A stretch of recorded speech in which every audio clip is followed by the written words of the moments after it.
Before Tokugawa and Nobunaga, there was a war that no one talks about. A civil war that tore Japan apart and gave birth to the samurai era. It wasn't fought for conquest or glory. It was fought for the soul of a nation. This is the Kaizen campaign, where forgotten wars come alive.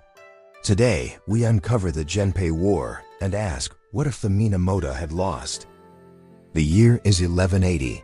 Japan is ruled not by a shogun, but by the imperial court in Kyoto, a world of aristocrats, poets, and palace politics. Behind the curtain, two families have been gaining power for decades, the Taira and the Minamoto. The Taira clan, under the cunning leadership of Taira no Kiyomori, has seized control of the imperial court. They place a child emperor on the throne, their own bloodline.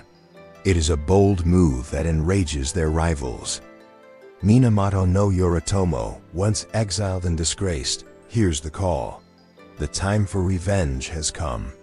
The samurai, once scattered, begin to rise. By the end of 1180, Japan is at war. Minamoto no Yoritomo raises his banner in the east. From the north, his cousin Yoshinaka marches with fury. This isn't just clan warfare, it's civil war. Temples are burned. Monks are slaughtered. Alliances shift like the tide. The battle lines stretch across rivers, valleys, and ancient capitals. At the Uji River, mounted samurai charge across half-destroyed bridges. At Mount Hiei, warrior monks descend into chaos. These are not clean battles. They are brutal, personal, and decisive. The war rages on for 5 bloody years. In 1184, the Minamoto strike a powerful blow. At the fortress of Ichi-no-Tani, Yoshitsune, Yoritomo's half-brother, leads an impossible attack. His forces descend a sheer cliffside and shatter the Taira garrison. Then comes the final battle, Dan no Ura, year 1185. A sea clash in the narrow straits of western Japan. Arrows rain.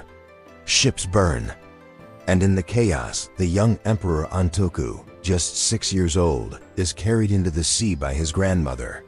They drown together as the imperial regalia sinks beneath the waves. The Taira are no more. Minamoto no Yoritomo becomes the first shogun. The samurai are no longer servants of the court. They are the rulers of Japan. But what if the Minamoto had lost? What if Yoshitsune had been killed at Ichi-no-Tani? What if the Taira had outlasted their enemies? In this alternate timeline, the Taira clan would remain in control of the imperial court. There would be no shogunate, no military rule. The samurai might have returned to serving aristocrats instead of replacing them. Without Yoritomo's military government, Japan may have stayed a court-centered society.